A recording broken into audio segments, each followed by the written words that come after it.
Hello everyone and welcome back to my YouTube channel. So today we will be studying about operators. मैंने आपको पहले वाले video में tokens के बारे में बताया था एंड टोकन्स में हमने 5 चीजें पढ़ी थी. So operators basically helps us to perform some specific operations. What does operators do? They helps us in performing some specific operations.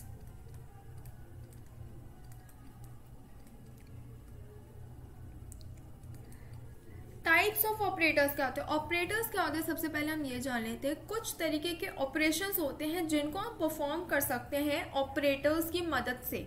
For example if I talk about, अगर मुझे परफॉर्म करना है a plus B, ए और B को मैं तभी add कर सकती हूँ जब मेरे पास बीच में कोई ऑपरेटर प्रेजेंट हो. तो यहाँ पे प्लस एक ऑपरेटर है. अगर मुझे मल्टीप्लीकेशन परफॉर्म करना है तो यहाँ पे मल्टीप्लाई भी क्या है? एक ऑपरेटर है. तो क्या सिर्फ एडिशन, सब्ट्रैक्शन, मल्टीप्लिकेशन, क्या सिर्फ यही ऑपरेटर्स होते हैं? नहीं, हमारे पास 6 टाइप्स के ऑपरेटर प्रेजेंट होते हैं जो कि आज मैं आपको एक एक करके सारे के सारे एक्सप्लेन कर देने वाली हूँ. सो मेरे साथ वीडियो में एंड तक रहना एंड मैं बता रही हूँ ये वीडियो आपके लिए वर्थ इट होने वाला है. So let's start with it. So जो हमारा फर्स्ट टाइप आता है that is the most basic one but important also, arithmetic. Arithmetic operators क्या होते हैं? इनके अंदर आप पढ़ रहे होते हो अबाउट प्लस, माइनस, जिसके बारे में अभी अभी मैंने आपको बताया. मॉड्यूलस के बारे में पढ़ते हो. मॉड्यूलस क्यों पढ़ते हैं? मॉड्यूलस आपको बेसिकली निकाल के देता है रिमाइंडर. क्या निकाल के देता है? रिमाइंडर.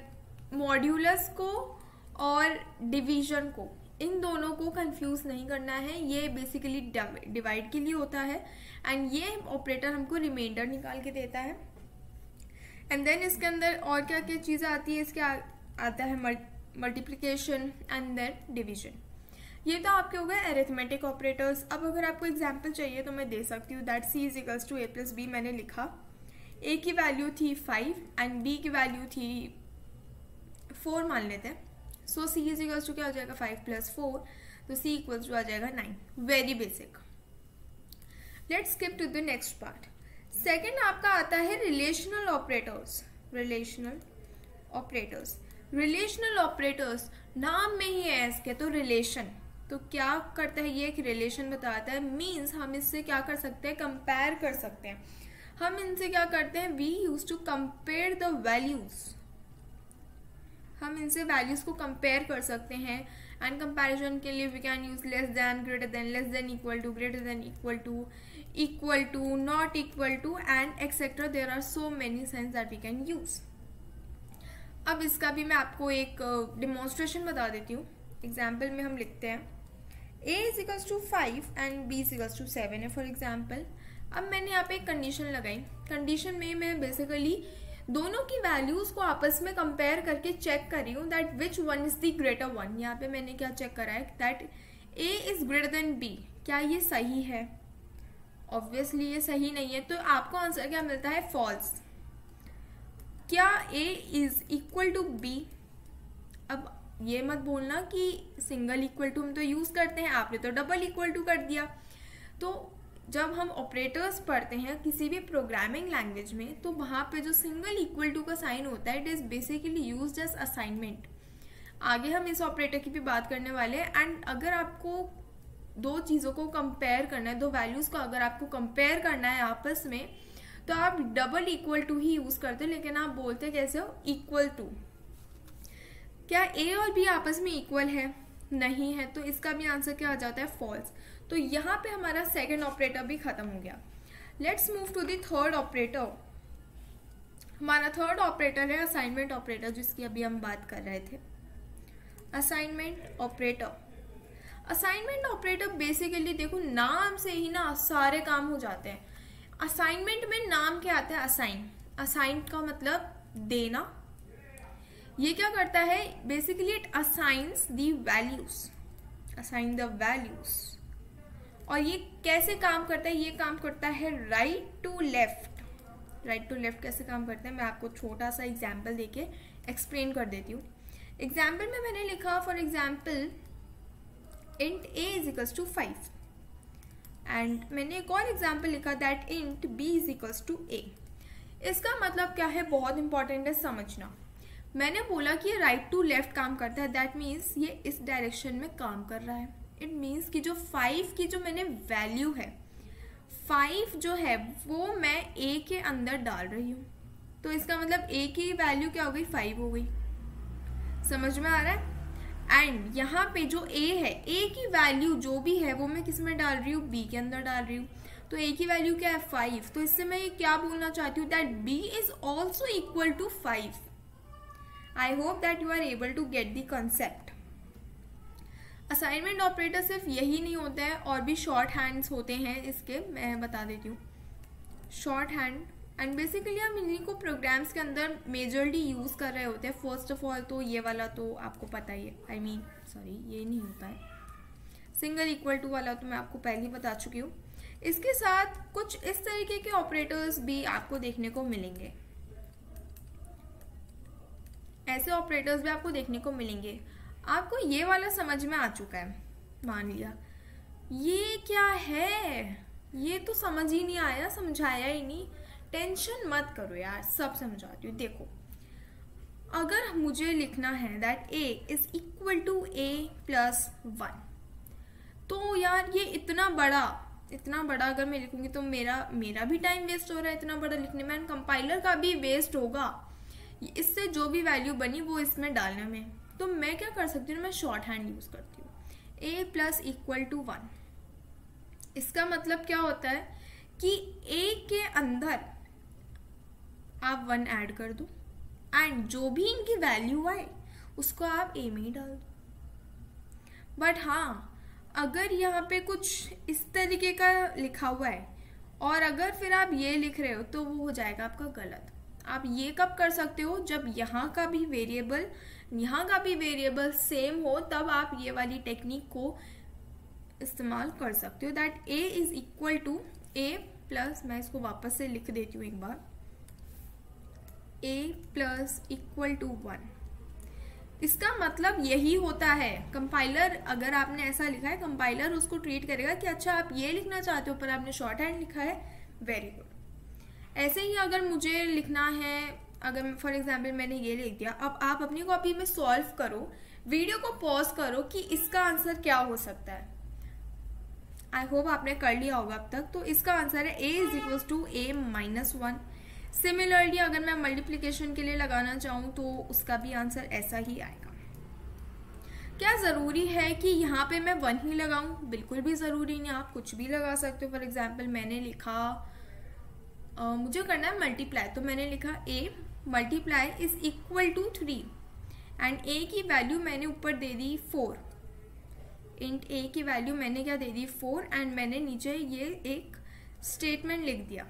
इसका मतलब क्या है? इसका मतलब है that a is equal to a multiplied by 3। Very good. a की वैल्यू क्या है 4 है, तो a will be equal to 4 multiplied by 3 and इसकी जो वैल्यू है मैंने आपको बताया कि ये राइट टू लेफ्ट काम करता है, तो इनकी जो वैल्यू है वो कहाँ पे स्टोर हो जाएगी? जाके a के अंदर स्टोर हो जाएगी। तो हमारा जो a है वो आ जाएगा यहाँ पे 12। ऐसे ही आप सारे के सारे ऑपरेटर्स के साथ इसमें कर सकते हो। Let's move to the next operator and that is our increment and decrement operator. Increment and decrement operator, ये ऑपरेटर बहुत बहुत बहुत बहुत ज़्यादा इंपॉर्टेंट है। वाइवा में इससे खास कर क्वेश्चन पूछे जाते हैं। वैसे तो ऑपरेटर पूरा का पूरा टॉपिक ही वेरी इंपॉर्टेंट है, बट इंक्रीमेंट एंड डिक्रीमेंट पे स्पेशली मैं स्टार मार्क कर देती हूँ, इंपॉर्टेंट लिख देती हूँ। ये बहुत ज़्यादा इंपॉर्टेंट है। मेक श्योर कि आप इसको अपने नोट्स के अंदर इंक्लूड कर रहे हो। तो इसकी बात कर लेते हैं। इंक्रीमेंट, इंक्रीमेंट से क्या समझ में आता है कि इंक्रीज हो रहा है, कुछ क्या हो रहा है? इंक्रीज हो रहा है। एंड डिक्रीमेंट से क्या समझ में आता है कि भाई कुछ तो डिक्रीज हो रहा है। तो इंक्रीमेंट में हम क्या कर रहे होते हैं? हम किसी वेरिएबल की वैल्यू को 1 से क्या करते हैं? इंक्रीज करते हैं। What we do, we increase the value of a variable by 1। 1 से क्या करने होते हैं, हम किसी की वैल्यू को, किसी वेरिएबल की वैल्यू को 1 से हम क्या करते हैं, इंक्रीज करते हैं। डिक्रीमेंट की क्या डेफिनेशन हो सकती है, वीडियो को वापस से पॉज करो और खुद से लिख कर देखो। जब तक खुद से नहीं करोगे ना, जब तक कॉन्सेप्ट्स क्लियर नहीं होंगे। सो आई होप आपने लिख लिया होगा। सो मैं डिक्रीमेंट की भी डेफिनेशन लिखती हूँ। It is use to decrease the value of a variable by 1. I hope that you are getting the concept. अब इसका हम एक एग्जाम्पल ले लेते हैं छोटा सा, ताकि आपको और भी क्लियर हो जाए। मैंने लिखा int a is equal to 5। अब अगर मुझे a की वैल्यू को 1 से इंक्रीज करना है तो मैं a प्लस प्लस भी लिख सकती हूँ। अब आप बोलोगे कि मैम अभी तो आपने ये लिखा, ये भी करेक्ट है, ये भी करेक्ट है, लेकिन जब भी हमको वैल्यू को 1 से इंक्रीज करना होता है तो हम बेसिकली प्लस प्लस का यूज करते हैं। इंक्रीमेंट का साइन क्या होता है, प्लस प्लस, डिक्रीमेंट का साइज होता है माइनस माइनस। तो जब भी हमको वैल्यू को 1 से इंक्रीज करना होता है तो हम प्लस प्लस का यूज कर रहे होते हैं। इसका मतलब भी क्या होता है, that a is equals to a plus 1। इसका मतलब यही होता है। तो जब कंपाइलर इसको रन कर रहा होगा तो आउटपुट में आपको क्या देगा, आउटपुट में वो आपको देगा 6। क्यों, क्योंकि 5 में अगर मैं 1 ऐड कर दूंगी तो मेरे पास 6 आएगा, और 6 मैं इधर स्टोर कर दूंगी तो मैंने a को ही तो निकाला, आउटपुट करा है, तो मेरे पास क्या आएगा, 6 आएगा। यहीं पे अगर मैंने एक बनाया int a is equal to 3 मान लेते हैं, 3 बनाया मैंने, एंड मैंने नीचे लिखा a माइनस माइनस। तो अब मुझे आउटपुट में क्या मिलेगा, फटाफट से अपनी कॉपी में लिख कर बताओ। सो आई होप आपने लिख लिया होगा। तो इसका आंसर आएगा 2, क्योंकि मैंने बोला दैट डिक्रीमेंट ऑपरेटर जो कि मैंने यहाँ पे यूज करा, it is use to decrease the value of a variable by 1 से आप जो भी अपने वेरिएबल को वैल्यू देते हो वो 1 से क्या होती है, डिक्रीज हो जाती है। तो यहाँ पे मैंने क्या लिखा है, a माइनस माइनस, a की क्या वैल्यू है, इसको अच्छा मैं कैसे और भी कैसे लिख सकती हूँ, मैं इसको लिख सकती हूँ that a is equals to a minus 1, जो कि मैंने यहाँ पे लिख रखा है। मैं इसको ऐसे भी लिख सकती थी, लेकिन जब हम 1 की बात करते हैं, जब हमको 1 से इंक्रीज करना हो या डिक्रीज करना हो तो हम कौन सा ऑपरेटर यूज करते हैं, yes, increment and decrement operator हम यूज कर रहे होते हैं। आप अगर ये लिखोगे अपने प्रोग्राम में तो भी गलत नहीं होगा, लेकिन इससे जो एग्जामिनर है, जो कि टीचर है, जो आपकी कॉपी चेक करेगा, उसे एक चीज पता चल जाएगी कि यार इस बच्चे को ना ये इंक्रीमेंट और डिक्रीमेंट वाला कॉन्सेप्ट नहीं पता है, क्योंकि अगर पता होता तो ये वही कॉन्सेप्ट यूज करता। तो यहाँ पे मेरा आउटपुट क्या आ जाता है, 2 आ जाता है। अब इंक्रीमेंट और डिक्रीमेंट में एक छोटा सा कॉन्सेप्ट और आता है, जो कि मैं एक न्यू वीडियो में बहुत ज़्यादा डिटेल में पढ़ा दूंगी। इसमें एक कॉन्सेप्ट आता है पोस्ट इंक्रीमेंट। आपके 2 टाइप्स के होते हैं बेसिकली, आप ये मान लो, post increment and pre increment. And decrement में भी आप सेम कर सकते हो। डिक्रीमेंट में यहाँ लिख देती हूँ डिक्रीमेंट। इसमें भी 2 टाइप्स के होते हैं, pre decrement and post decrement. अब ये प्री और पोस्ट का मतलब आपको बचपन से पता है, मैं बस उसको थोड़ा सा फिनिशिंग देती हूँ। पोस्ट का मतलब क्या होता है, बाद में। प्री का मतलब क्या होता है, पहले। तो पोस्ट इंक्रीमेंट मतलब जिसका मैंने अभी आपको एग्जांपल दिया, that is a plus plus. Pre increment मतलब दिस, प्री डिक्रीमेंट मतलब दिस, एंड पोस्ट डिक्रीमेंट मतलब very good, a minus minus लिख दो। तो सबसे पहले हम जानते हैं कि इसमें क्या होता है। इसमें पहले आपका जो कंपाइलर होता है वो वैल्यू रखता है, उसके बाद वो उसकी वैल्यू को 1 से क्या करता है, इंक्रीज करता है। यहाँ पे क्या करता है, यहाँ पे पहले आपकी वैल्यू इंक्रीज हो जाती है एंड देन वो a की वैल्यू रख रहा होता है। यहाँ पे क्या होता है डिक्रीमेंट में, प्री डिक्रीमेंट में क्या होता है, पहले आपकी वैल्यू को डिक्रीज कर देता है एंड देन फिर वो a की वैल्यू रखता है। यहाँ पे क्या होता है, पहले आपकी a की वैल्यू रखी जाती है एंड फिर उस पर डिक्रीज परफॉर्म होता है। अगर आप अपने कंपाइलर पे करके देखोगे तो आपको ज़्यादा कुछ डिफरेंस देखने को नहीं मिलेगा, ये इतना इम्पोर्टेंट होता भी नहीं है। बेसिकली आपको इंक्रीमेंट और डिक्रीमेंट वाला कॉन्सेप्ट पता होना चाहिए। Now let's move. ये जो पार्ट है, ये वाला पार्ट है, ये मैं एक न्यू वीडियो में एक डिटेल के साथ आपको पढ़ा दूंगी, ओनली व्हेन आप कमेंट सेक्शन में लिखो कि आपको इसका डिटेल पढ़ना है। Now let's move to the next operator and that is logical operator. Logical operator, यार एक बात बताओ, आज दुनिया में हर चीज लॉजिक के बिना लॉजिक से चलती है, लॉजिक के बिना कुछ भी नहीं है। तो यहाँ पे हम बात करने वाले हैं लॉजिकल ऑपरेटर्स की। लॉजिकल ऑपरेटर्स कौन कौन से होते हैं, सबसे पहले तो हम ये बात कर लेते हैं। लॉजिकल ऑपरेटर्स बेसिकली आपकी प्रोग्रामिंग लैंग्वेज में 3 तरीके के होते हैं। एंड ऑपरेटर, एंड को सिंबल ऐसा होता है आपका, और ऑपरेटर आ जाता है, 2 पाइप ऐसे होते हैं। एंड एक और स्ट्रक्चर होता है नॉट। नॉट को आप कुछ इस तरीके से डिनोट कर रहे होते हो। अब अगर आपको ये तीनों पता है तो बहुत अच्छी बात है, पता है तो रिवीजन हो जाएगा, नहीं पता तो पहले मैं आपको ये बता देती हूँ, क्योंकि अगर आपको एंड और नॉट में थोड़ा सा भी डाउट है तो आपको इनका इम्प्लीमेंटेशन समझने में थोड़ी सी प्रॉब्लम्स आ सकती हैं। तो पहले मैं आपको एंड के बारे में बताती हूँ। एंड ऑपरेटर होता क्या है, एंड का काम क्या होता है। एंड हम बेसिकली तब यूज करते हैं जब हमको दोनों चीजें इंक्लूड करनी हो। फॉर एग्जाम्पल इंग्लिश में जैसे मैंने लिखा एप्पल एंड बनाना,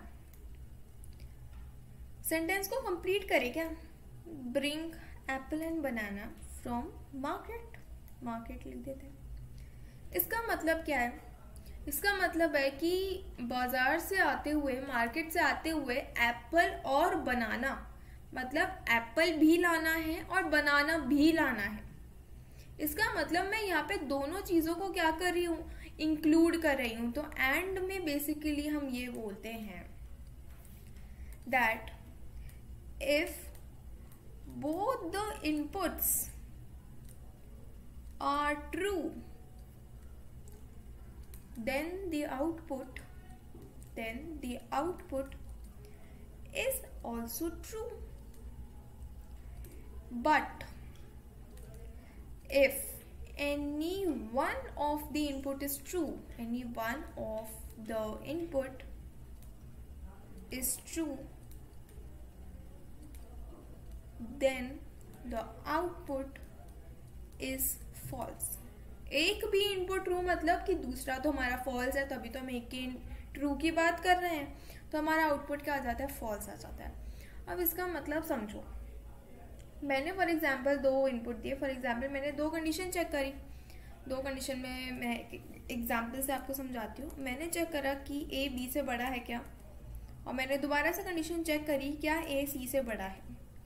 ए की वैल्यू मैंने दे दी 9, बी की वैल्यू दे दी 8 एंड सी की value they the for example 2। क्या हमारा ए बी से बड़ा है, 9 इज ग्रेटर देन 8, बिल्कुल सही है भाई, हाँ ये वाली कंडीशन मेरी ट्रू है, गुड। क्या ए सी से बड़ा है, इज 9 ग्रेटर देन 2, बिल्कुल सही है यार, ये भी सही है, दोनों कंडीशन मेरी तो सही है। एंड क्या बोलता है कि आपकी दोनों कंडीशन अगर ट्रू है तो भाई आपका जो आउटपुट है वो भी कैसा आएगा, ट्रू आएगा। Very good.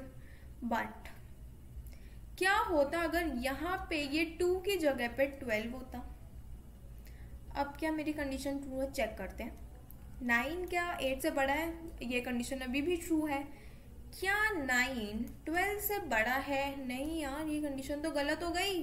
अब फर्स्ट कंडीशन मेरी हो गई गलत, केस 1 बना लेते हैं ना पहले अपन। केस 1 में क्या हुआ, both the conditions are true, both conditions are true, तो हमारा जो आउटपुट आया है वो भी आया हमारा ट्रू। केस 2 की बात करते हैं। केस 2 में हमारी फर्स्ट कंडीशन तो क्या है, हमारी ट्रू है, फर्स्ट कंडीशन हमारी है ट्रू, बट हमारी जो सेकंड कंडीशन है वो है हमारी फॉल्स।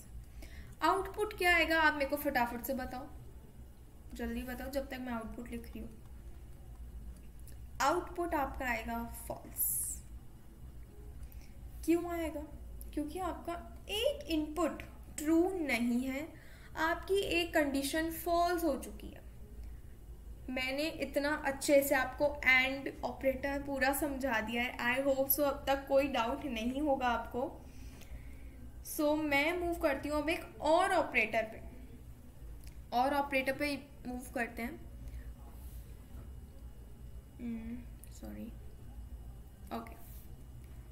और ऑपरेटर, और का मतलब क्या होता है, मैं वापस से उसी सेंटेंस को लिखती हूँ, ब्रिंग एप्पल और मैंगो, मैंगो लिख लेते हैं, फ्रॉम मार्केट। इसका मतलब क्या है, या तो तुम मार्केट से आते हुए एप्पल ले आना, या फिर क्या ला सकते हो, मैंगो ला सकते हो। मतलब दोनों कंपलसरी नहीं है कि तुम एप्पल भी ले आना, एप्पल भी ला सकते हो या फिर मैंगो भी ला सकते हो, और अगर दोनों मिले तो आप दोनों भी ला सकते हो। तो ये क्या बोलता है कि अगर both the conditions are true, मैं थोड़ा शॉर्ट में लिख रही हूँ, तो आपका आउटपुट क्या है, ट्रू है। If one of the condition is true, one of the condition is true, then also आपका आउटपुट ट्रू है। इसने बोला यार देख, मैं एंड जितना ना थोड़ा स्ट्रिक्ट नहीं हूँ, मैं और हूँ। अगर तुम्हारे पास एक कंडीशन भी ट्रू है ना, तब भी आ जाना, मैं तुम्हें अलाउ कर दूंगा, मैं तुम्हें रोकूंगा नहीं, ठीक है। तो इसके लिए हम एक एग्जाम्पल लिख लेते हैं, और के लिए मैं एक एग्जाम्पल आपको शो करती हूँ। ए इज ग्रेटर देन बी, या फिर ए इज ग्रेटर देन सी। ए की वैल्यूज मैं देती हूँ, ए को 12 दे देते हैं, बी को 9 दे देते हैं, सी को हम 20 दे देते हैं। मैंने यहाँ पे कंडीशन बोली, क्या ए बी से बड़ा है, इज 12 ग्रेटर देन 9, बिल्कुल सही है। क्या 12 is greater than 20? No, it's wrong. 20 कब से छोटा होने लग गया, वही 12 से। लेकिन इसने बोला यार देख, मैं और गेट हूँ, तो तेरी एक कंडीशन ट्रू है ना, आजा, मैं आउटपुट दूंगा ट्रू, क्योंकि तेरी एक कंडीशन ट्रू है। I hope that you are able to understand और गेट ऑल्सो। अब हम नॉट गेट पे मूव करते हैं। नॉट गेट बहुत ज़्यादा इंटरेस्टिंग गेट है। नॉट गेट तो ना मतलब लोड ही नहीं लेता, इसका एक बहुत ही सिंपल सा काम होता है, it just reverses the output,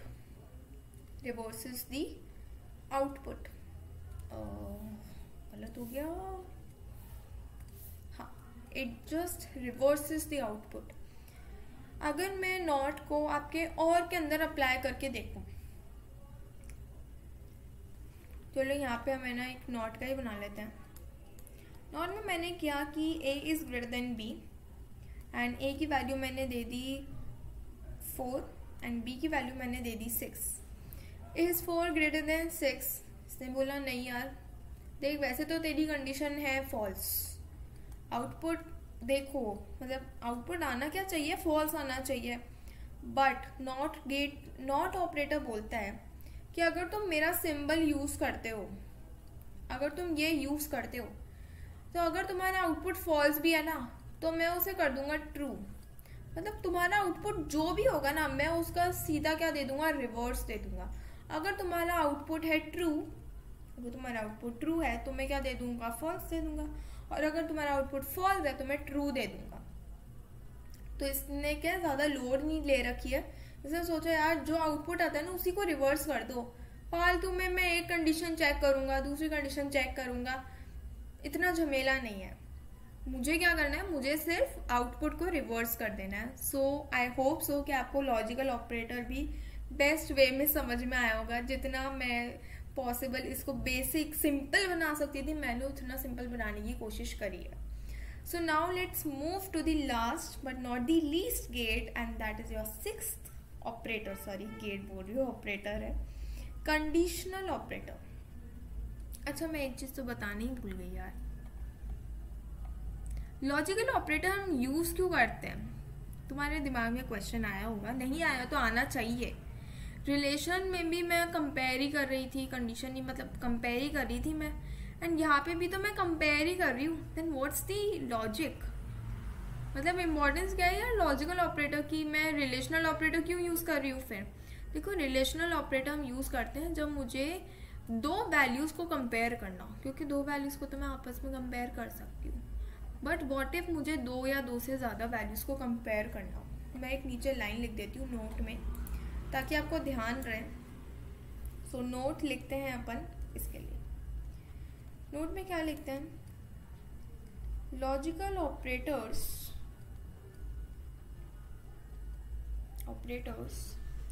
are used to combine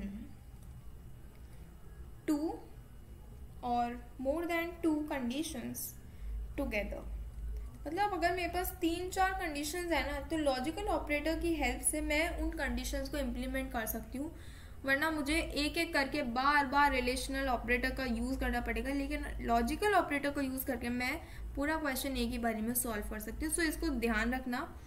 आपसे कभी भी कोई भी क्वेश्चन पूछ सकता है कि रिलेशनल ऑपरेटर जब हमारे पास है, then what is the need of using logical operators. So आप अपना रीज़न बता सकते हो that why do we use logical operators. Let's move to the next operator, that is आपका कंडीशनल ऑपरेटर।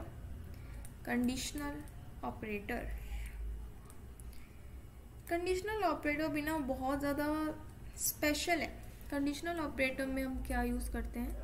एक तो हम यूज़ करते हैं क्वेश्चन मार्क, एंड सेकेंड चीज़ जो हम यूज़ कर रहे होते हैं that is colon. So conditional operator, देखो इसके भी नाम में आ रहा है। अब तक जितना भी मैं समझा रही हूँ ना, सब मैं नेम से रिलेट करके समझा रही हूँ। नेम से रिलेट करके समझोगे तो ईजीएस्ट वे में याद हो जाएगा। कंडीशनल में एक वर्ड आ रहा है, क्या आ रहा है? कंडीशन। इससे मुझे एक वर्ड तो क्लियर हो गया कि यार कुछ कंडीशन वगैरह चेक होनी है इसके अंदर। सो ये क्या करता है? It works on the basis of a given condition. मुझे कोई कंडीशन दे रखी है, एंड अगर वो ट्रू हुई तो कुछ एग्जीक्यूट होगा, अगर वो फॉल्स हुई तो कुछ और एग्जीक्यूट होगा। एग्जाम्पल समझा देती हूँ, उसके बिना डाउट आता है। मैंने एग्जाम्पल लिया that int a is equals to 5 and int b is equal to 9। And मैं ना एक नीचे लाइन लिख रही हूँ, इम्पॉर्टेंट है, अभी नहीं आएगी समझ, पर मैं समझाऊंगी ना। ये लाइन मैंने लिख दी। अब मैंने क्या लिखा है इस लाइन में, इस लाइन को समझने की कोशिश करो। इस पार्ट को भूल जाओ, ये वाला पार्ट अभी भूल जाओ। इस वाले पार्ट पे हमें क्या करना है? फोकस करना है। ये क्या बोल रहा है? a is greater then b। क्या 5 9 से बड़ा है? नहीं है। अगर फॉर एग्जाम्पल मैं इसका मैं दो केस बनाती हूँ।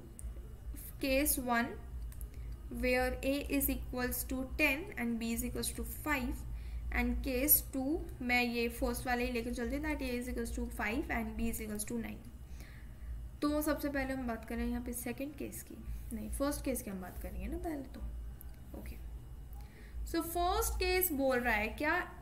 a b से बड़ा है, is 10 greater than 5, बड़ा है। तो यहाँ पे जो a की वैल्यू है ना, a की वैल्यू को किस में डाल दो? c में डाल दो। ये तो हो गया।